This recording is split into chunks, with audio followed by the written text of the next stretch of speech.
atau tidak? Apakah itu tidak melemahkan perjuangan? Padahal pada waktu itu kita sedang berjuang. Yang tidak ingin mengakui itu karena ada ruang-ruang yang akan hilang ketika dia kemudian kehilangan bagaimana pragmatisme partai politiknya. Sudah, sangat pragmatis kita kan paham itu. Tidak menghargai masyarakat, jangan masyarakat dipengaruhi untuk menjadi antipati terhadap politik. Jangan mengambil keuntungan daripada itu. Cukup. Kita tahu itu. Hal yang buruk sekali. Dan hari-hari terakhir ini Anda bisa lihat siapa yang pragmatis atau tidak. Jangan. Siapa yang pragmatis atau tidak. Siapa yang pragmatis adalah yang ingin memanfaatkan pertengkaran antar masyarakat. Yang pragmatis adalah yang ingin memanfaatkan. Cukup. Pak Anies supaya istiqomah, di mana para perjuangan kami akan terus mendukung untuk Pak Anies maju ke Pilkada DKI 2024. Satu syarat, yaitu pertama, jangan gabung dengan 02, haram hukumnya. Assalamualaikum warahmatullahi wabarakatuh. Kami Ketua Umum Forum Komunitas Ustadzah Provinsi DKI Jakarta bersama mengharapkan kepada Pak Anies untuk siap menjadi Gubernur DKI, memimpin kembali Jakarta, karena kita melihat karyanya sudah nyata, dinikmati oleh seluruh rakyat Indonesia dari lapisan atas sampai lapisan paling bawah. Bahkan seluruh Indonesia dan mancanegara mengakui keberhasilan Pak Anies sebagai Gubernur Jakarta yang lalu. Ayo, jangan ketinggalan, semua dukung Pak Anies untuk kembali pimpin Jakarta. Ayo Pak, jangan tolak. Bagaimanapun juga, selama ini kita mengenal Pak Prabowo sebagai seorang yang nasionalis dan berasal dari keluarga non-muslim. Sudah pasti Pak Prabowo sesungguhnya adalah tokoh yang pluralis dan toleran. Jadi kita sekarang bisa paham kenapa sekarang Pak Prabowo seperti enggan buat bersama-sama dengan PKS. Mungkin bisa jadi nih, Pak Prabowo trauma harus menari-nari dalam tabuhan genderang PKS yang dulu memaksanya bermesraan dengan kelompok Islam radikal dan konservatif.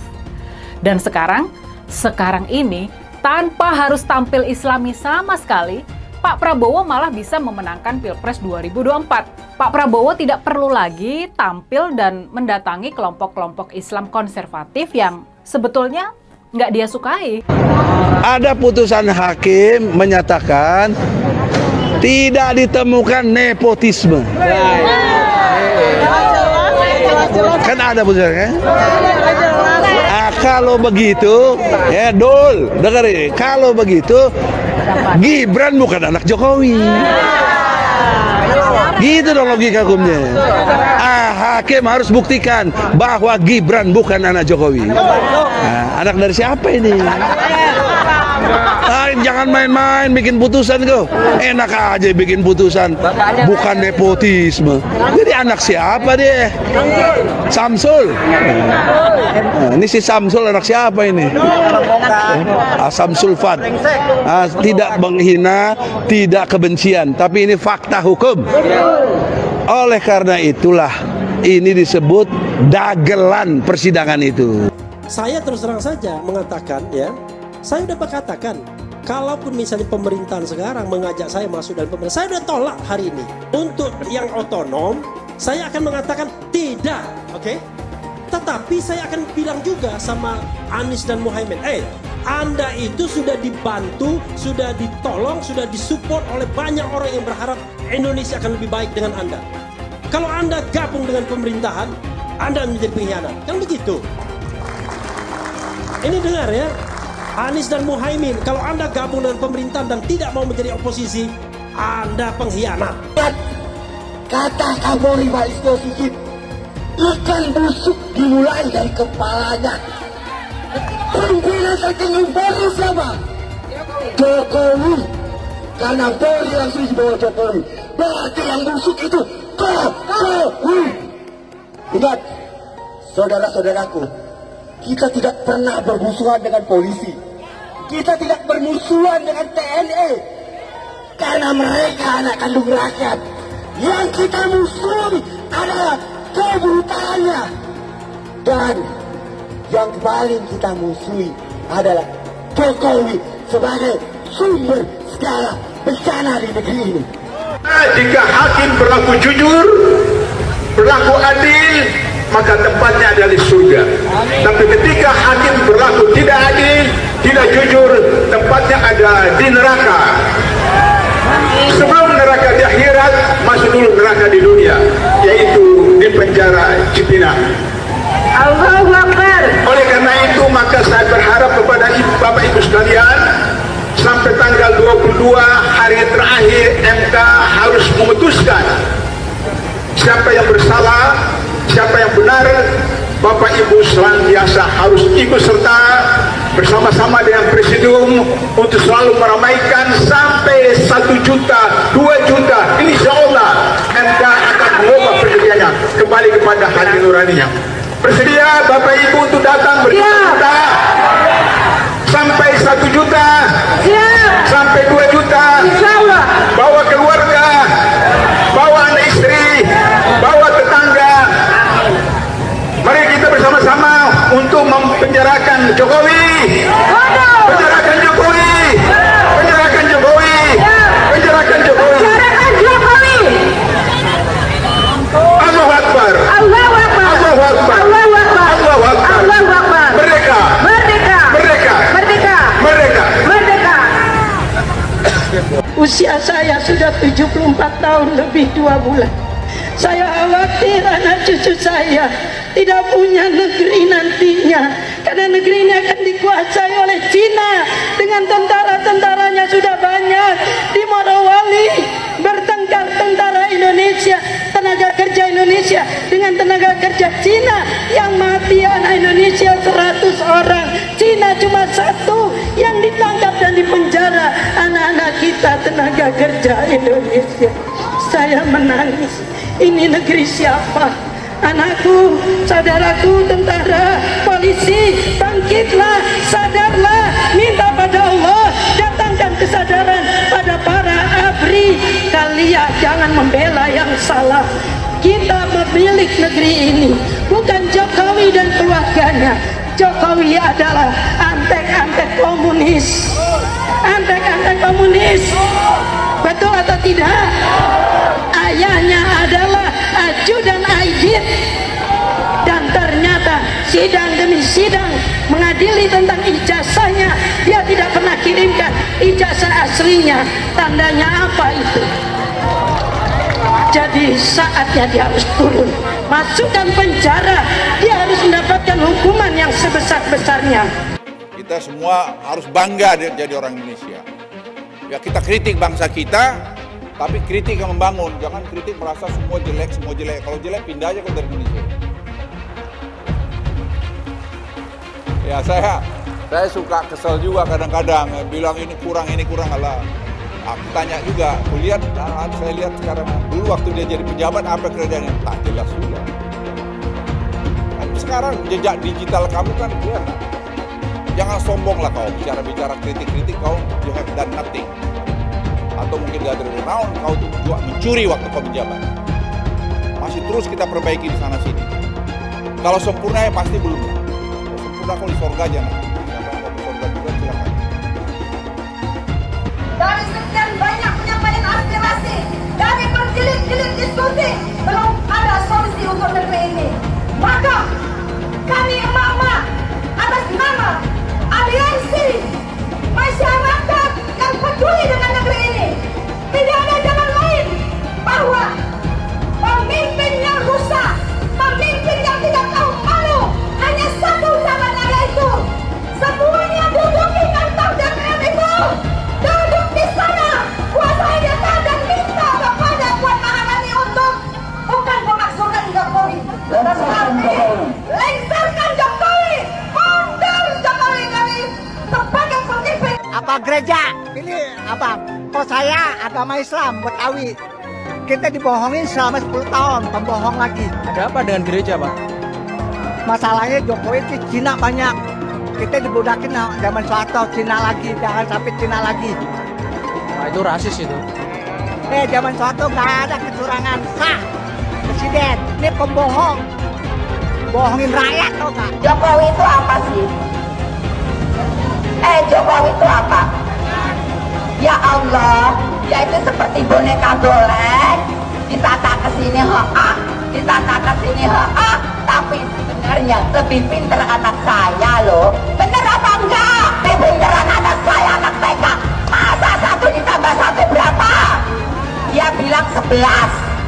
1 ditambah 1 buat 11. Otaknya di mana? Otaknya di mana? Goblok kalian, tolol kalian. Ngaku profesor, masa 1 tambah 1 kok 11? Goblok apa enggak? Tolol apa enggak? Saya menentang politik identitas karena bagi saya politik identitas dengan membawa-bawa agama itu mempermainkan agama. Kepada orang banyak katanya ngajak-ngajak, kalau ikut saya masuk surga, nyoblos saya masuk surga, tidak nyoblos saya neraka, tidak berhak disalati kalau mati misalnya. Ini mempermainkan agama. Emang yang punya surga kelompoknya pendukung Pak Anies?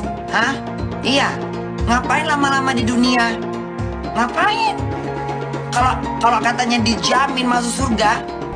Jangan pernah membuka pembicaraan atau berdebat dengan pendukung 01. Karena capek, beneran capek. Mereka itu kalau berdebat nggak apple to apple, selalu bawa-bawa agama. Seolah-olah mereka mengkotak-kotakan dirinya sebagai pendukung dengan agamanya yang kuat dan lebih soleh daripada pendukung paslon-paslon yang lain. Jadi kan percuma ya, kalau kita berdebat pun tidak debat yang nyambung. Kan mereka ini kemarin bilang bahwa Anies Baswedan ini Imam Mahdi. Terus kemarin kampanye juga bilang bahwa malaikat Jibril sudah merestui Anies Baswedan ini sebagai hambanya Allah yang ditunjuk untuk memimpin negara ini. Nanti lama-lama mereka dipanggil sama malaikat Israel. Yaitu Abah mengutus 1000 malaikat. 1000 malaikat. Dari 1000 malaikat yang 1 malaikat membawa 1000 malaikat. Berapa itu di jumlahnya? 1 juta. Kita akan mencoblos pilihan Allah dan Rasulnya. Siapa Imam Mahdi? Profesor Dr. Anies Rashid Baswedan. Itu Imam Al-Mahdi. Al-Imam Al-Mahdi 2024 memenangkan Anies Baswedan. Kenapa? Imam Mahdi.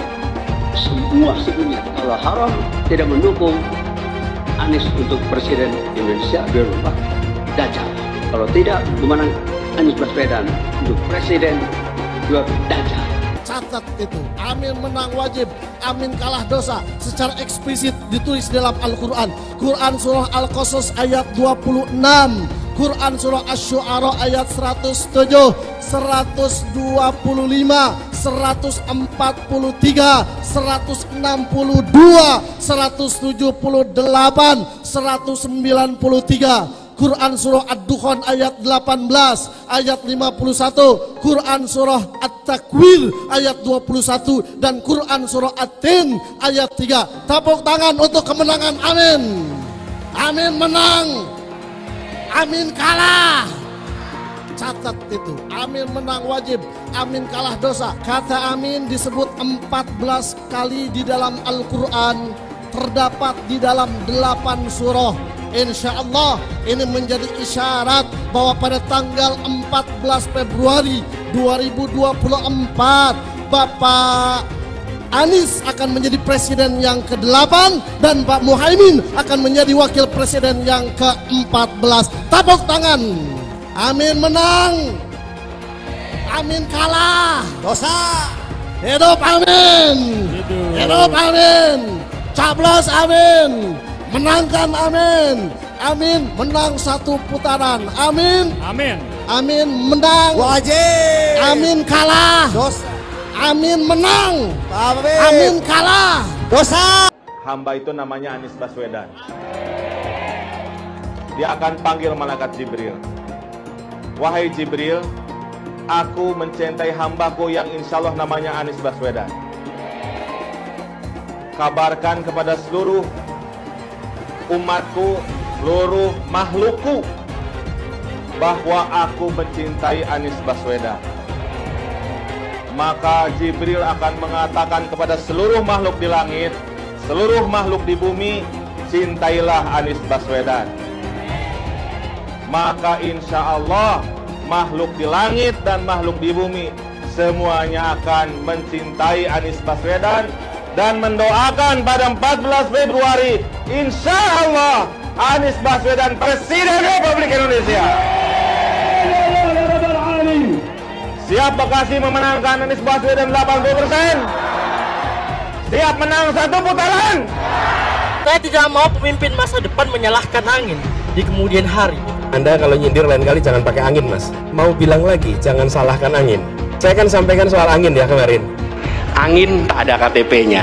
Angin itu bergerak dari sana sini.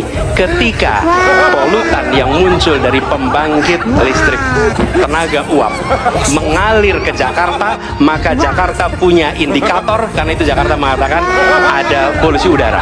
Ketika anginnya bergerak ke arah Lampung, ke arah Sumatera, ke arah Laut Jawa, di sana tidak ada alat monitor. Ada orang yang bilang jangan cerita soal angin, maka dia tidak menghormati ilmu pengetahuan. Anies pintar asumsi bukan pintar bicara, tidak pintar kerja. DKI Jakarta sudah menjadi parameter Anies tidak pantas jadi presiden. Anies bilang dia akan membuka lapangan kerja. Yang dulu janjinya 200.000 lapangan kerja, ternyata cuma omong kosong alias cuma janji palsu. Soal pembangunan yang berkelanjutan, dia bilang di Jakarta dia udah meneruskan yang udah baik. Lu jangan percaya ya, itu ngibul. Faktanya nggak seperti itu loh. Belum lagi nih, program penanggulangan banjir. Jadi di daerah Jakarta itu ada daerah yang sebelumnya udah bebas banjir. Pas Anies mimpin, kok bisa-bisanya daerah itu banjir lagi? Gimana nggak banjir kalau kalinya udah nggak pernah dikeruk sama dibersihin, Pak?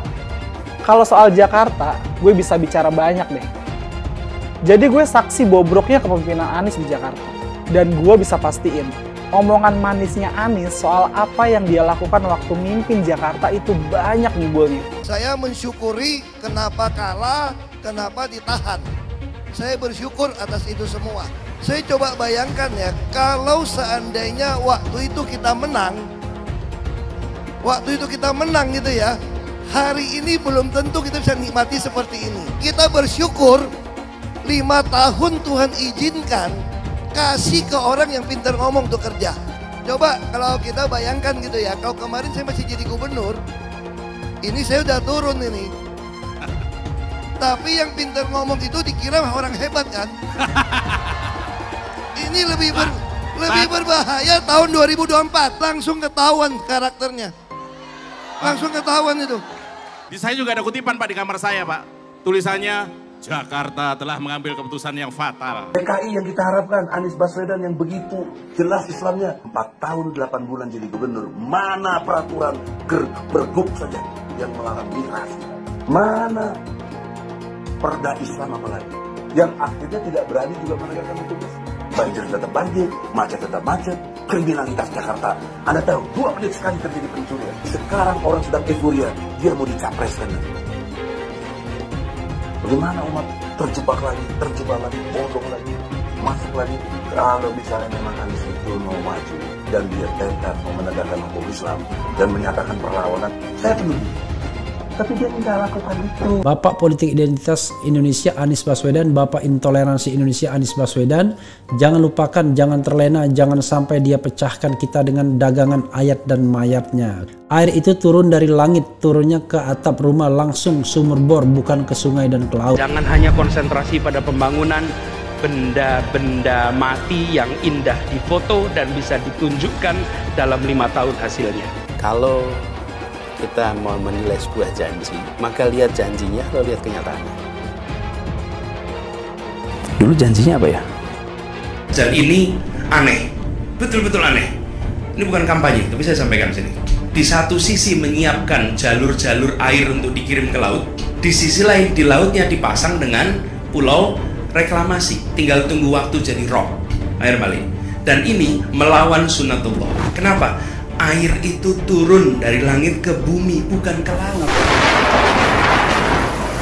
Harusnya dimasukkan ke dalam bumi, maksudnya tanah. Di seluruh dunia air jatuh itu dimasukkan ke tanah. Bukan dialirkan pakai gorong-gorong raksasa ke laut. Jakarta telah mengambil keputusan yang fatal. Bukan banjir, itu memang parkir air. Bukan banjir, itu memang parkir air. Masyarakat berkeliling dengan membawa toa untuk memberitahu semuanya, termasuk sirine. Ibon 82 miliar. Apa alat transportasi yang dimiliki oleh hampir setiap orang? Alat transportasi yang dimiliki semua orang adalah kaki. Kalau seandainya orang Jakarta percaya Pak Anies jadi gubernur pun, saya berani jamin kok dia akan lakukan normalisasi yang sama seperti saya lakukan kok. Gak usah bohong lah. Ketika air sampai di muara, maka siap untuk dipompa ke laut. Pancasila Soekarno, ketuhanan ada di pantai. Anak Tuhan dari mana? Kalau Yesus anak Tuhan, bidangnya siapa? Besok di seluruh wilayah Indonesia kami katakan dan Iblis hanya menggoda orang yang beriman. Makanya jarang-jarang orang kafir kerasukan setan. Yang kerasukan setan itu orang baik-baik. Jarang, saya belum pernah nengok Cina kerasukan setan.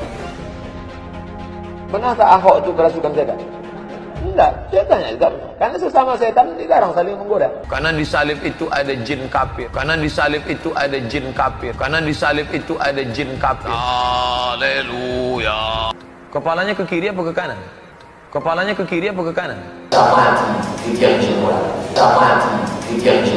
Tetap percaya salib itu lambang mulia, bukan jin. Kok ketawa? Aku nggak nyindir siapa-siapa loh. Saya nggak pernah mundur untuk kebenaran, keadilan, kejujuran, dan peri kemanusiaan. Gue nggak pernah mundur. Dan gue nggak pernah takut juga sama lu. Siapapun yang rasis, gue akan hadapin. Karena rasis itu tidak berperi kemanusiaan. Kalau saya ditanya dulu kan, kamu nyesel nggak statement kamu di Pulau Seribu sehingga masih masuk penjara? Tidak pernah nyesel. Karena saya mengatakan kebenaran. Hai teman-teman, tahun ini adalah tahun yang bagus untuk trading di market crypto, terutama Bitcoin, ataupun meme coin seperti Dogecoin dan kripto lainnya. Teman-teman bisa gunakan kesempatan ini untuk mencari cuan dengan trading di market crypto. Untuk situs trading, saya rekomendasi untuk menggunakan aplikasi Okta.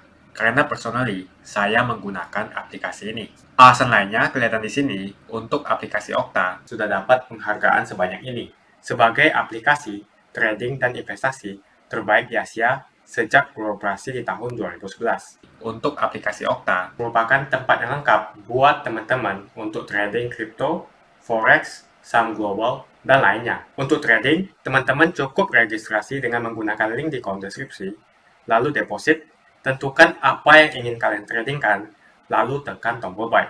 Sesimpel itu. Untuk minimal deposit, cuma Rp400.000 saja, jadi cocok banget untuk pemula.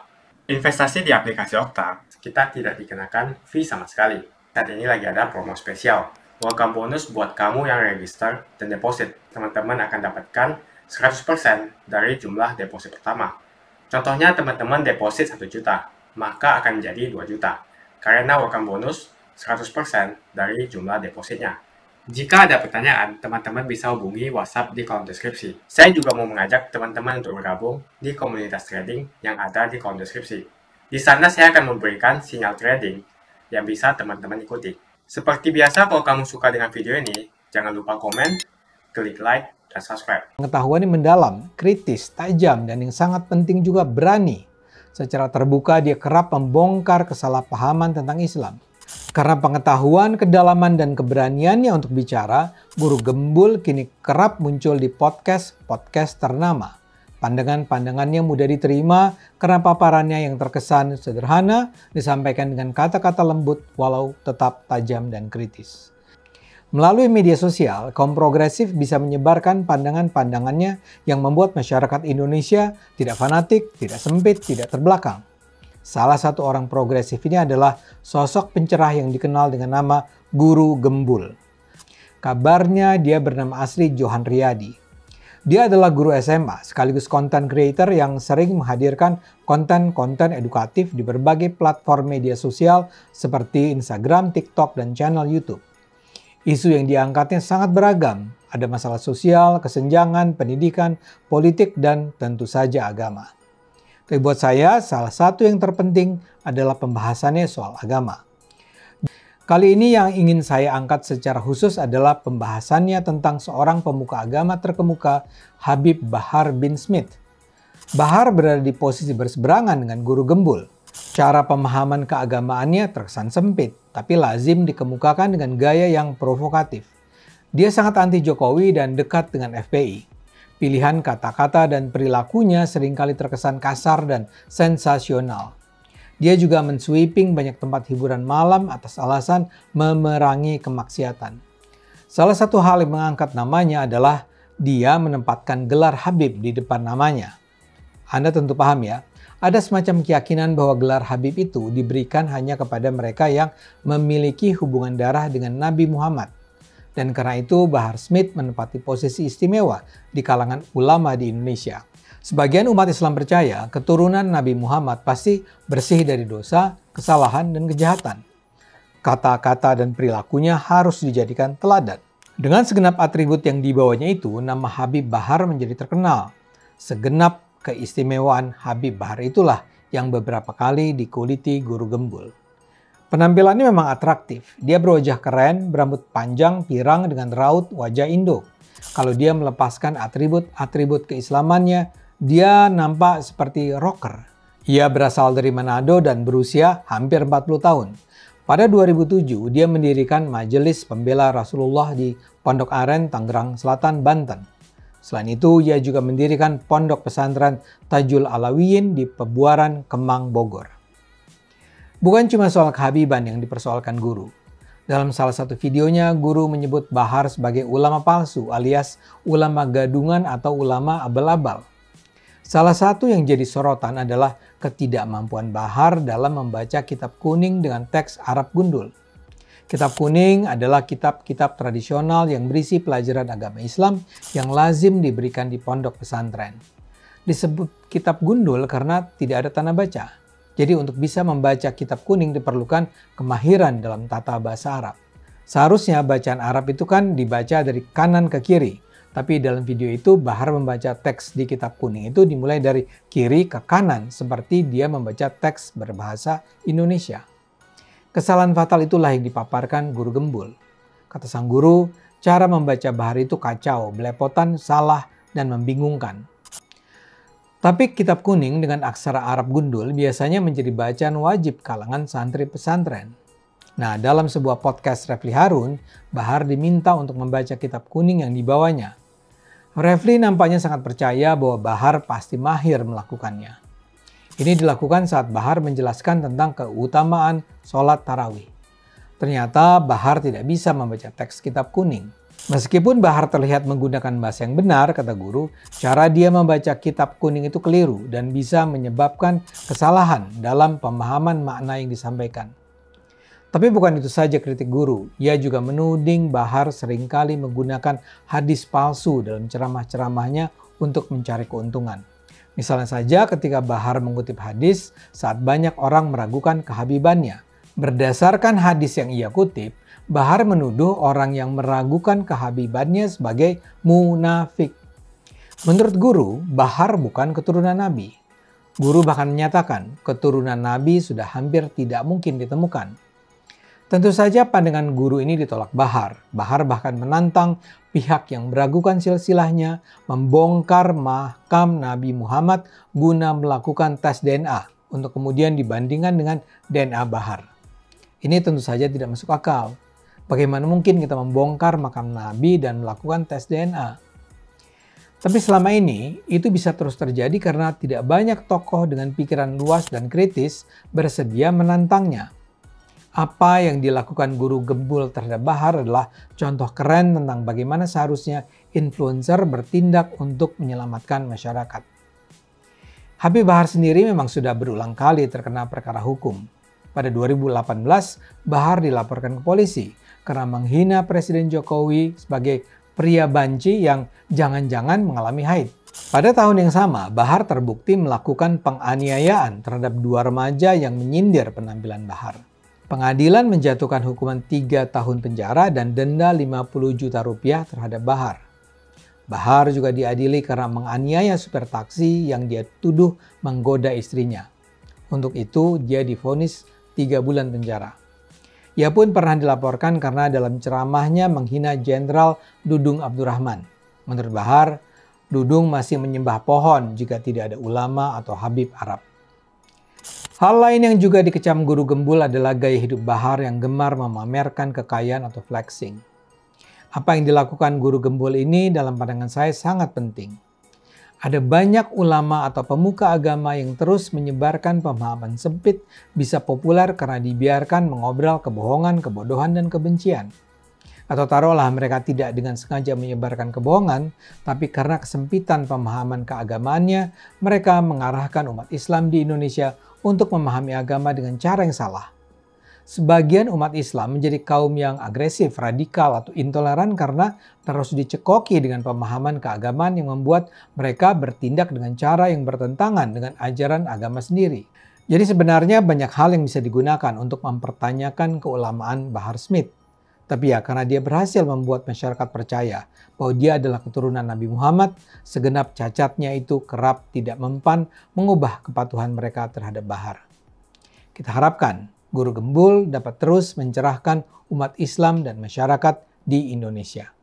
Sudah barang pasti, Anies tidak akan melanjutkan program-program Jokowi. Semisalnya Anies menang, maka Ibu Kota Baru atau IKN nggak akan jalan. Pembangunan akan di-stop. Legasi Jokowi akan hancur. Anies menuduh Jokowi melakukan penjagalan. Padahal Anies lupa pada rekam jejaknya sendiri di tahun 2017. Di mana Anies melakukan penjagalan terhadap Ahok. Semua cara dilakukan, termasuk melakukan politik identitas berbasis agama, sampai-sampai menggunakan kelompok FPI, HTI, dan kelompok intoleran lainnya. Anies Baswedan sampai nekat berkoalisi dengan ormas preman berjubah agama. Kita bisa melihat rekam jejak Anies saat menjabat di Jakarta selama 5 tahun. Tidak ada satupun janji yang dipenuhi dan tidak ada kinerja yang bisa dibanggakan. Dari DP 0%, OKOC, kelebihan bayar, Formula E, banjir, sumur resapan, jalan rusak, dan gonta-ganti nama jalan. Diketahui Anies pun masih berhutang 100 miliar kepada Sandiaga Uno, dan sampai saat ini belum dibayarkan. Untuk jadi gubernur saja, Anies sampai berhutang 100 miliar kepada Sandiaga Uno, dan belum dibayarkan. Apalagi jadi presiden, berapa triliun yang akan Anies hutangkan? Dan bagaimana Anies bisa membayar utang triliunan itu? Apakah Indonesia siap untuk dijual? Jika Anies menang, maka FPI dan HTI, ormas khilafah, akan kembali. Apa kita mau Pancasila diganti oleh khilafah? Bagian Indonesia Timur yang mayoritas non-muslim pasti tidak akan setuju dengan khilafah. Mungkin Indonesia akan bubar jika Anies memimpin. Perkataan Ahok sudah terbukti dan Jakarta sudah menjadi korban. Jangan biarkan Indonesia menjadi korban kibulan Anies Baswedan. Begitu saja opini saya tentang Anies Baswedan. Bagaimana opini kalian? Tuliskan di kolom komentar. Pastikan kalian semua menekan like di video ini. Dan jangan lupa bagikan video ini ke teman dan family Anda supaya mereka semua mengetahui tentang informasi ini. Tekan tombol subscribe dan bunyikan lonceng notifikasi supaya kamu tidak ketinggalan.